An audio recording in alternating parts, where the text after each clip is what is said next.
ഈ ഉണ്ണികൃഷ്ണൻ പോറ്റിയുടെ നേതൃത്വത്തിലാണ് 2019 ശബരിമലയുടെ സ്വർണം മോഷ്ടിച്ചത് എന്നറിയാവുന്ന ഇപ്പോഴത്തെ ദേവസ്വം ബോർഡ് പ്രസിഡന്റും ഈ ദേവസ്വം മന്ത്രിയും കൂടി വീണ്ടും തിരുവാഭരണം കമ്മീഷനുടെ കത്ത് മറികടന്ന് ഉണ്ണികൃഷ്ണൻ പോറ്റിക്ക് വീണ്ടും മദ്രാസിലേക്ക് കൊടുത്തുവിടാൻ തീരുമാനമെടുത്തു. അതിനാണ് ഞങ്ങൾ പറഞ്ഞത് വാസവൻ രാജിവെക്കണം, ഈ ദേവസ്വം ബോർഡിനെ പുറത്താക്കണം എന്ന് UDF പറഞ്ഞത്. അതുകൊണ്ടാണ് വീണ്ടും കക്കാൻ പോയത്. അയ്യപ്പൻ ഇടപെട്ടത് കൊണ്ട് രക്ഷപ്പെട്ടു. ഇല്ലെങ്കിൽ വീണ്ടും ഇത് വിറ്റേനെ.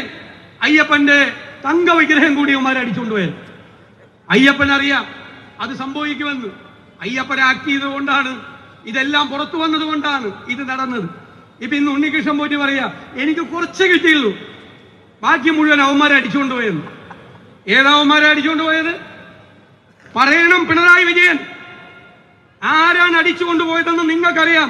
കേരളത്തിലെ മുഖ്യമന്ത്രിക്ക് അയ്യപ്പന്റെ സ്വർണവും അയ്യപ്പന്റെ ദ്വാരപാലക വിഗ്രഹവും ആരാണ് കട്ടുകൊണ്ടുപോയി വിറ്റത് എന്ന് കേരളത്തിലെ മുഖ്യമന്ത്രി കേരളത്തിലെ ജനങ്ങളോട് പറയണം. അത്രയും വലിയ കവർച്ചയാണ്, ഭക്തരുടെ ഹൃദയത്തിൽ മുറിവുണ്ടാക്കിയ സ്വർണ്ണ കൊള്ളയാണ് നിങ്ങൾ ശബരിമലയിൽ നടത്തിയത്. നിങ്ങൾ എന്നിട്ട് കപട അയ്യപ്പ ഭക്തിയുമായി നിങ്ങൾ പമ്പയിലേക്ക് പോകുന്നു.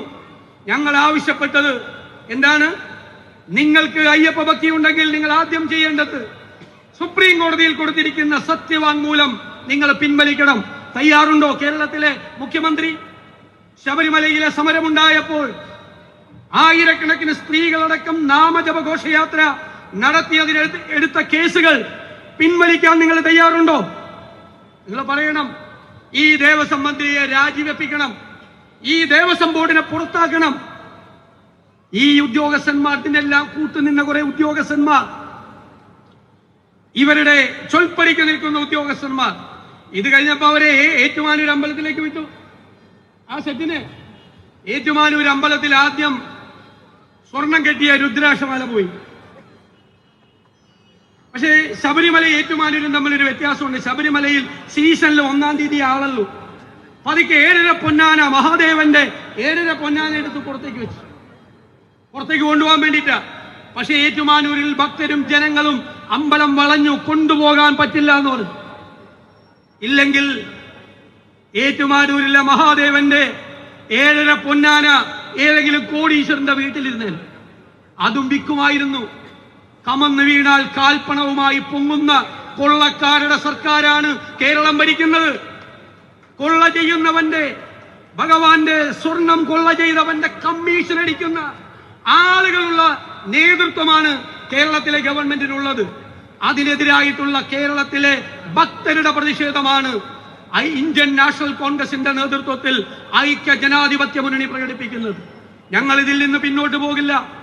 ഇതിലെ യഥാർത്ഥ കുറ്റവാളികളെ മുഴുവൻ നിയമത്തിന്റെ മുന്നിൽ കൊണ്ടുവരുന്നതുവരെ, ഈ കവർച്ച ചെയ്ത സാധനങ്ങൾ മുഴുവൻ അയ്യപ്പന്റെ ക്ഷേത്ര സന്നിധിയിൽ തിരിച്ചെത്തുന്നതുവരെ ഇന്ത്യൻ നാഷണൽ കോൺഗ്രസും ഐക്യ ജനാധിപത്യ മുന്നണിയും ഈ സമരവുമായി മുന്നോട്ട് പോകും. അയ്യപ്പ ഭക്തരുടെ വികാരം ഉൾക്കൊണ്ടുകൊണ്ട്, അവരുടെ ഉത്കണ്ഠ മനസ്സിലേറ്റിക്കൊണ്ട്, അവരുടെ സങ്കടങ്ങൾ, അവരുടെ കണ്ണുനീര്, അവരുടെ ഭക്തിയിൽ പൊതിഞ്ഞ് അവരിട്ട കാണിക്കയിൽ നിന്നുണ്ടാക്കിയ ഈ സമ്പാദ്യം മുഴുവൻ കട്ടുമുടിച്ചവന്മാർക്കെതിരായ ഈ നിരന്തരമായ നമ്മുടെ പോരാട്ടം തീർച്ചയായും ഞങ്ങൾ മുന്നോട്ട് കൊണ്ടുപോകും, ഒരു സംശയവുമില്ല. പിന്നെ ഇതിന്റെ അവസാന നാളുകളാണ്, ഈ ഗവൺമെന്റിന്റെ അവസാന നാളുകളാണ്. ഒരു കാര്യം ഞങ്ങൾ പറയുന്നു, ഈ കേസുകൾ പിൻവലിക്കാൻ നിങ്ങൾ തയ്യാറായില്ല എങ്കിൽ ആ കേസുകളിൽ പ്രതികളായ ഭക്തജനങ്ങൾ വിഷമിക്കേണ്ട. 2026 ഏപ്രിൽ മാസത്തിൽ തെരഞ്ഞെടുപ്പ് നടക്കുമ്പോൾ ഐക്യ ജനാധിപത്യ മുന്നണി 100-ലധികം സീറ്റുമായി അധികാരത്തിൽ വരും.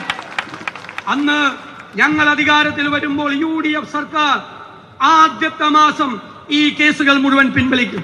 ഞങ്ങൾ വാക്കാണ്, UDFന് വേണ്ടി, കോൺഗ്രസിന് വേണ്ടി ഞങ്ങൾ തരുന്ന വാക്കാണ്. വേദിയിലിരിക്കുന്ന മുഴുവൻ നേതാക്കൾക്കും വേണ്ടി ഞങ്ങൾ തരുന്ന വാക്കാണ്, ആ കേസുകൾ പിൻവലിക്കും. ഞാൻ ദീർഘമായി സംസാരിക്കുന്നില്ല, മുഴുവൻ നേതാക്കളും ഇവിടെയുണ്ട്.